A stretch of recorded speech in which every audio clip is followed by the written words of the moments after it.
Welcome back दोस्तों, कैसे हैं आप सभी। उम्मीद करते हैं कि आप सभी अच्छे होंगे और स्वस्थ होंगे। जैसा कि आप सभी जानते हैं कि हमारी राजस्थान ज्योग्राफी की क्लास चल रही थी, जिसमें हमने लास्ट क्लास में राजस्थान के बांध जो थे उनको लेकर अध्ययन किया था। आज की इस क्लास में हम पढ़ेंगे राजस्थान की नहरें। तो चलिए बिना समय को गंवाते हुए क्लास को स्टार्ट करते हैं। आवाज़ आ रही है सभी को, एक बार बता दीजिएगा। थोड़ा बहुत डिस्टर्बेंस रहेगा इस क्लास में हल्का सा, पर आप क्लास पे अगर फोकस रखेंगे तो आप बाकी चीज़ों को अवॉइड कर पाएंगे। तो चलिए क्लास को स्टार्ट करते हैं।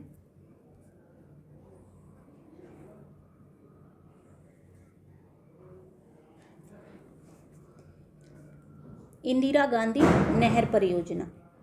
सबसे पहले बात करेंगे हम इनके उपनाम को लेके। तो किन किन उपनामों से इस इंदिरा गांधी नहर को पुकारा जाता है, तो बताएंगे हम इसको। राजस्थान की मरुगंगा कहते हैं। वहीं हम बात करें कि राजस्थान की जीवन रेखा भी इसको कहते हैं।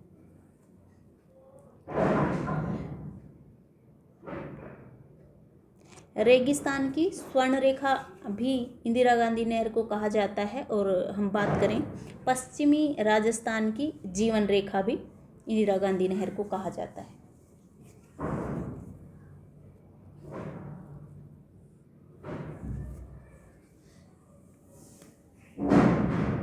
ये रही हमारी इंदिरा गांधी नहर परियोजना।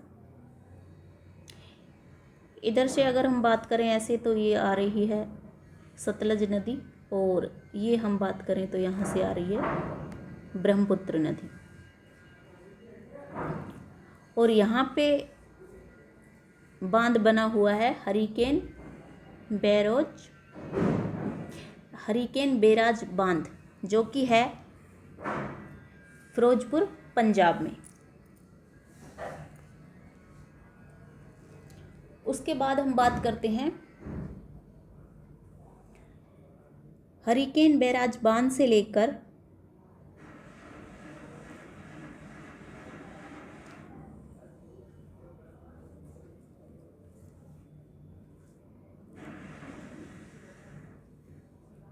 मसीतावली हेड यानी कि हनुमानगढ़ तक। ठीक है, हरिकेन बैराज बांध से लेकर मसीतावली हेड हनुमानगढ़ तक एक नहर है। उस नहर का नाम बताएंगे हम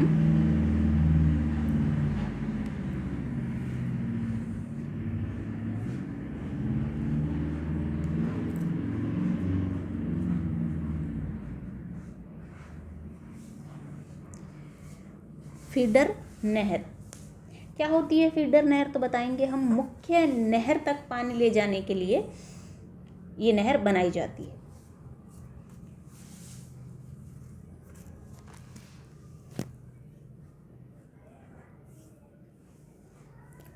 यानी कि इधर देखिएगा इस डायग्राम में, ये रही सतलज नदी, इधर से ये आ रही व्यास नदी, और ये क्या बना दिया गया, हरिकेन बैराज बांध। अब यहाँ से और यहाँ तक यानी कि मसीतावली हेड हनुमानगढ़ तक, यहाँ पे क्या है, कौन सी नहर है, तो बताएंगे हम फीडर नहर।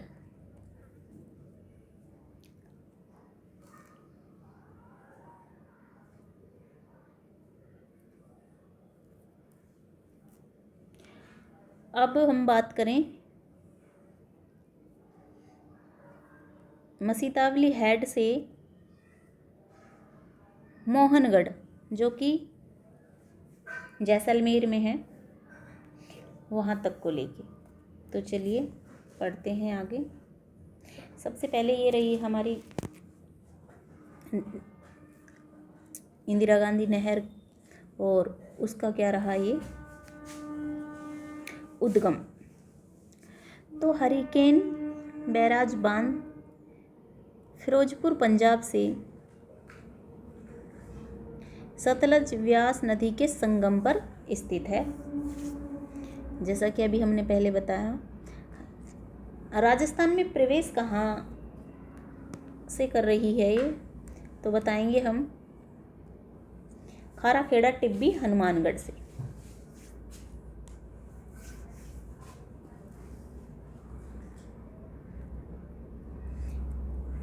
मुख्य उद्देश्य क्या है, तो बताएंगे हम रावी व्यास नदी के पानी से राजस्थान को आवंटित 8.6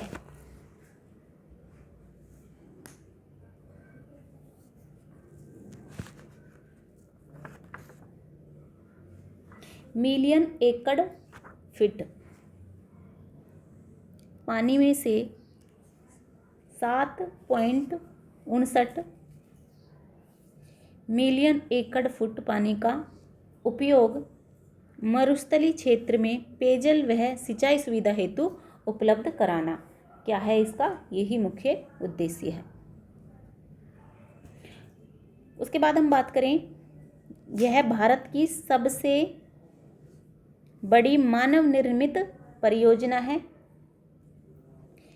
जिसकी परिकल्पना बीकानेर महाराजा गंगा सिंह ने की थी। वह महाराजा शार्दुल सिंह ने इसके लिए पहला कदम उठाया। जी हाँ, बिल्कुल, इसकी परिकल्पना तो बीकानेर के जो महाराजा गंगा सिंह थे उन्होंने की थी, लेकिन महाराजा जो शार्दुल सिंह थे उन्होंने इसके लिए पहला कदम उठाया।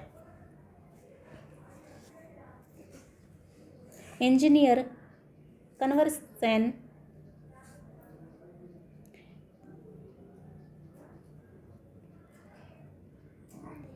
से नहर की रूपरेखा क्या करवाई गई, तैयार कराई, और बीकानेर में पानी की आवश्यकता रिपोर्ट 1948 में भारत सरकार को भेजी।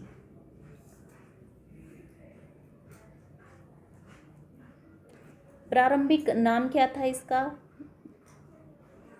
तो बताएंगे हम राजस्थान नहर। जी हाँ, बिल्कुल, इंदिरा गांधी नहर जो परियोजना है उसका प्रारंभिक नाम था राजस्थान नहर। शिलान्यास को लेकर बात करें तो 13 मार्च 1958 को गोविंद वल्लभ जो पंत जी थे वो केंद्र में क्या थे, गृह मंत्री थे, उनके द्वारा क्या करवाया गया, इनका शिलान्यास करवाया गया।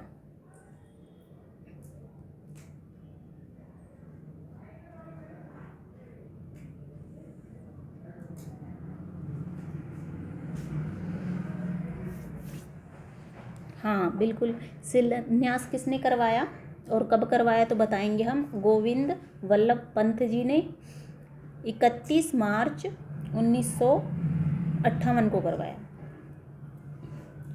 इंदिरा गांधी के निधन के बाद 2 नवंबर 1984 को राजस्थान नहर का नाम बदलकर इंदिरा गांधी नहर परियोजना कर दिया गया। इस परियोजना का निर्माण कितने चरणों में जाके पूरा होता है, तो बताएंगे हम 2 चरणों में पूरा हुआ।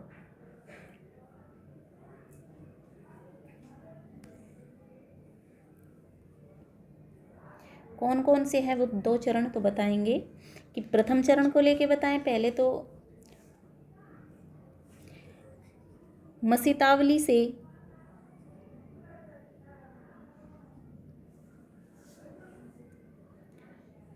सत्तासर गांव बीकानेर तक 189 किलोमीटर मुख्य नहर का निर्माण किया गया, जिसमें गंगानगर, हनुमानगढ़, बीकानेर जिले शामिल किए गए। दूसरे चरण को लेके बात करें तो जिसमें सत्तासर बीकानेर से मोहनगढ़ जैसलमेर तक 256 किलोमीटर मुख्य नहर का निर्माण किया गया। अब हम बात करते हैं इंदिरा गांधी नहर परियोजना की मुख्य नहर राजस्थान के 5 जिलों यानी कि हनुमानगढ़, गंगानगर, बीकानेर, फलोदी जो कि नया जिला है, जैसलमेर से होकर गुजरती है। अगर आपसे पूछे कि इंदिरा गांधी नहर की कुल लंबाई कितनी है तो हमारा आंसर रहेगा 649 किलोमीटर। अब हम बात करते हैं सिर्फ फीटर जो नहर है उसकी लंबाई को लेके, तो बताएंगे हम 204 किलोमीटर।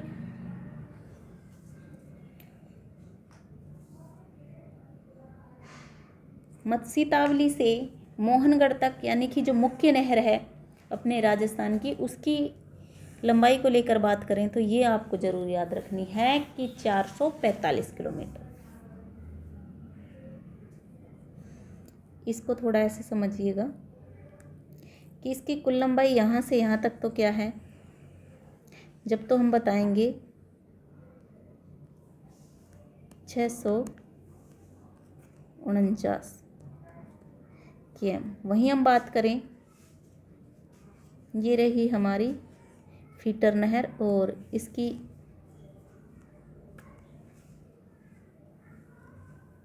ये रही फीडर नहर और इसकी लंबाई को लेकर बात करें तो 204। अब हम बात करें राजस्थान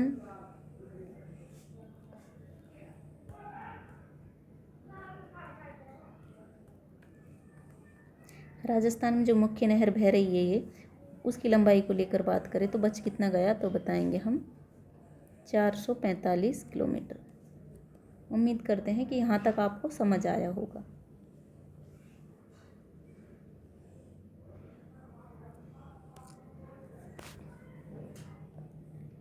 मुख्य नहर मसीतावली हनुमानगढ़ से मोहनगढ़ जैसलमेर तक है। अंतिम छोर मोहनगढ़ जैसलमेर है। इसको मोहनगढ़ जैसलमेर से गटरा रोड बाड़मेर तक 165 किलोमीटर ले जाना प्रस्तावित है। यानी कि अभी तो इसकी लंबाई क्या ही बताएंगे हम 445 किलोमीटर, लेकिन ये प्रस्तावित है कि ये जैसलमेर से भी कहाँ तक जाएगा तो बताएंगे गटरा रोड बाड़मेर तक ले जाना, यानी कि जब इसकी लंबाई बढ़ जाएगी 165 किलोमीटर और प्लस कर दिया जाएगा। जैसे कि देखो ये रही व्यास और ये इधर रही सतलुज और ये बन रहा है हमारा हरिकेन बैराज बांध। उसके बाद हम बात करें यहाँ से और यहाँ तक फीटर नहर है और ये राजस्थान में प्रवेश कर रही है। अब जैसे ही ये नहर ये अपनी इधर से हनुमानगढ़ से है ना, रावतसर शाखा, ये ऐसे हनुमानगढ़ से ऐसे प्रवेश करते हुए और यहाँ तक जैसलमेर के मोहनगढ़ तक आ रही। जब इसकी तो है टोटल लंबाई, हमने अभी पीछे बात करी है कि नहर की जो टोटल लंबाई कितनी है, तो बात की हमने कि 649। वहीं हमने यहाँ से यहाँ तक बात की 204 और इधर बात करी हमने 445 किलोमीटर। लेकिन यहाँ से यानी कि मोहनगढ़ से यहाँ तक गटरा रोड तक और ले जाना इसको प्रस्तावित है, जिसमें इसकी लंबाई और बढ़ जाएगी 165 किलोमीटर। उम्मीद करते हैं यहाँ तक आपको समझ में आया होगा।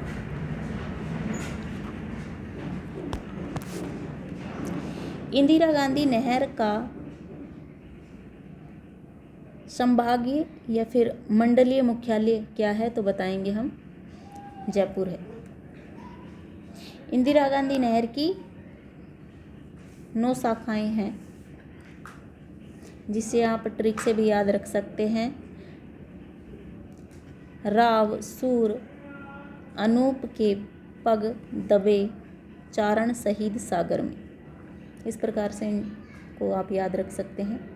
अब देखिए इसकी शाखाएं पढ़ते हैं। रावतसर शाखा, यानी कि इससे बन गया राव, और सूरतगढ़ शाखा जिससे बन गया सूर, और अनूपगढ़ शाखा इससे बन गया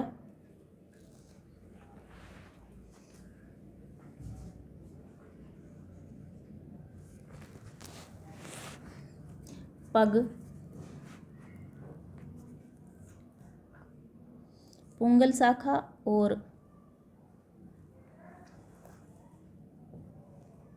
दंतौर शाखा,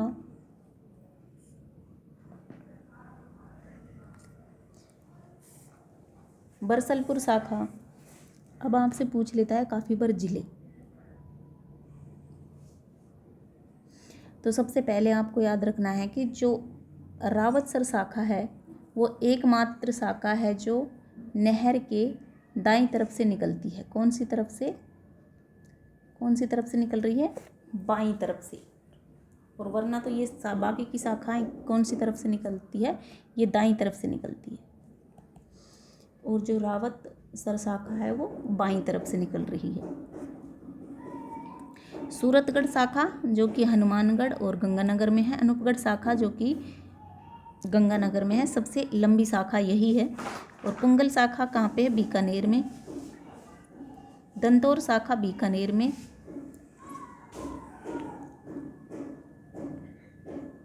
बरसलपुर शाखा जो भी है बीकानेर में। चरणवाला शाखा जो है बीकानेर, फलौदी और जैसलमेर में। नेक्स्ट हम बात करते हैं शहीद बीरबल राम शाखा जो कि है जैसलमेर में। सागरमल गोपा शाखा जो कि रहेगी जैसलमेर में। इन शाखा के अंतिम छोर से बरकतुल्ला खां लिफ्ट नहर, वर्तमान नाम है बाबा रामदेव लिफ्ट नहर, निकाली गई, जिसे गटरा रोड तक ले जाना क्या है? प्रस्तावित है।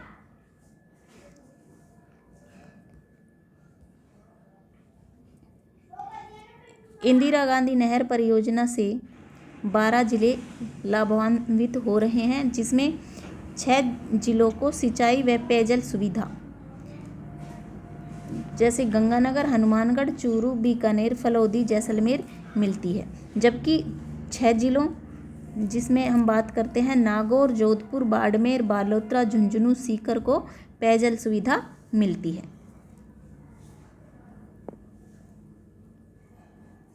इंदिरा गांधी नहर से राजस्थान का उत्तर पश्चिमी भाग सर्वाधिक लाभान्वित हो रहा है। बिल्कुल ये पश्चिमी राजस्थान में ही भैया, और उत्तर से प्रवेश कर रहे हैं तो हम बताएंगे उत्तर पश्चिम भाग हो गया राजस्थान का।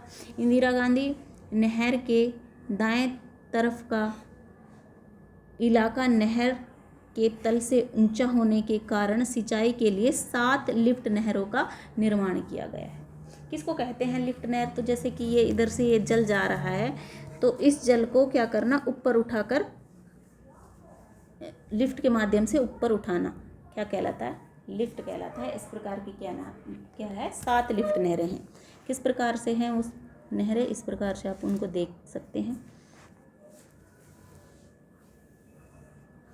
बाबा रामदेव उपशाखा,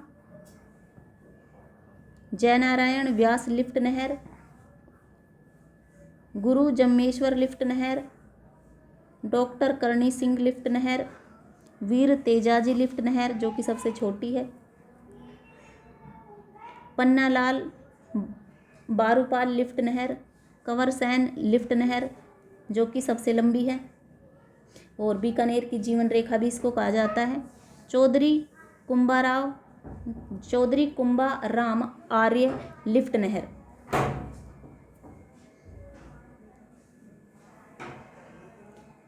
सहायक नहरों सहित सबसे लंबी नहर। क्या लंबाई है? तो बताएंगे हम 666 किलोमीटर।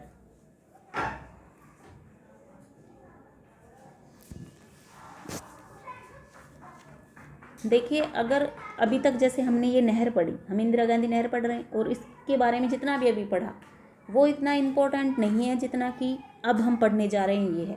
यानी कि जो ये लिफ्ट नहर है, जब यहाँ से क्वेश्चन बनते हैं नहरों से, तो लिफ्ट नहरों से क्वेश्चन बनना 90.99% बोला जाता है कि ज़्यादा चांस रहते हैं। कहने का तात्पर्य मेरा सिर्फ इतना सा है।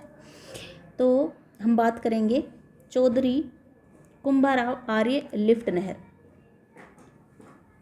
सबसे पहले तो बताएंगे हम कि इसका पुराना नाम क्या था, तो बताएंगे नौहर साहेबा लिफ्ट नहर, लाभान्वित जिले जिसमें है हनुमानगढ़, चूरू, झुंझुनू, बीकानेर। और इसको क्या होता है, इससे झुंझुनू को पेयजल मिलता है। नेक्स्ट है कंवरसैन लिफ्ट नहर।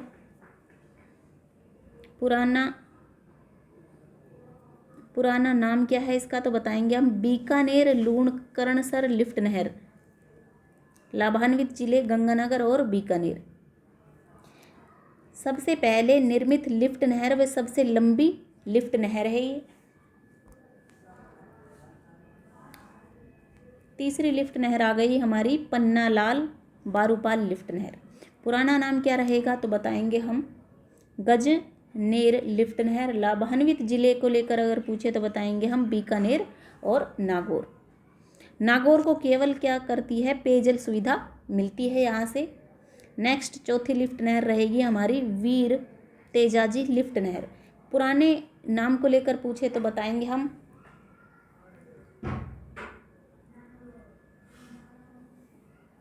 बांग डसर लिफ्ट नहर। लाभान्वित जिला बीकानेर। सबसे छोटी लिफ्ट नहर है ये। पांचवा हम बात करेंगे डॉक्टर करणी सिंह लिफ्ट नहर को लेके। पुराना नाम है कोलायत लिफ्ट नहर। लाभान्वित जिले कौन कौन से, तो बताएंगे हम बीकानेर और फलोदी। वहीं हम बात करें गुरु जम्मेश्वर लिफ्ट नहर। पुराना नाम था फलोदी लिफ्ट नहर। लाभान्वित जिले बीकानेर और फलोदी। सातवीं लिफ्ट नहर है और आखिरी लिफ्ट नहर है जयनारायण व्यास लिफ्ट नहर। पुराना नाम क्या था, तो बताएंगे हम पोकरण लिफ्ट नहर था इसका पुराना नाम। और लाभान्वित जिले कौन कौन से हैं, तो बताएंगे हम जैसलमेर और फलोदी है।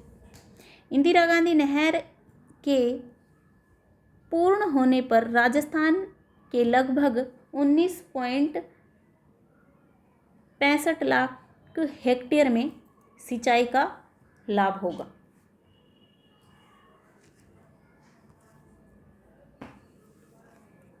पेयजल के लिए लिफ्ट नहरें। राजीव गांधी लिफ्ट नहर। प्रारंभिक नाम है जोधपुर लिफ्ट नहर योजना। उपनाम है जोधपुर नगर की जीवन रेखा। यह नहर जोधपुर की कायलाना झील में पानी डालती है। नेक्स्ट है आपणी योजना। जर्मनी के सहयोग से इंदिरा गांधी नहर का पानी झुंझुनू, चूरू, हनुमानगढ़, सीकर में पेयजल के लिए लाया जा रहा है। उम्मीद करते हैं कि आपको ये टॉपिक समझ आया होगा। अगर आप पहली बार हमारे चैनल पे जुड़े हैं तो चैनल को सब्सक्राइब करके हमें सपोर्ट करें। अगर आपको ये सेशन अच्छा लगा हो तो वीडियो को लाइक करें। अगर आपका किसी भी प्रकार का कोई भी डाउट है तो आप हमें कमेंट छोड़ सकते हैं। Thanks for watching guys. तो मिलेंगे आपको अगली क्लास में नए टॉपिक के साथ। तब तक कि आप अपना ख्याल रखिएगा। इसका अभी एक पार्ट और आना बाकी है जिसको आज ही कंप्लीट कर लेंगे। तो मिलते हैं इससे अगली क्लास में। तब तक ख्याल रखना अपना सभी। Thanks for watching guys. जय श्री कृष्णा।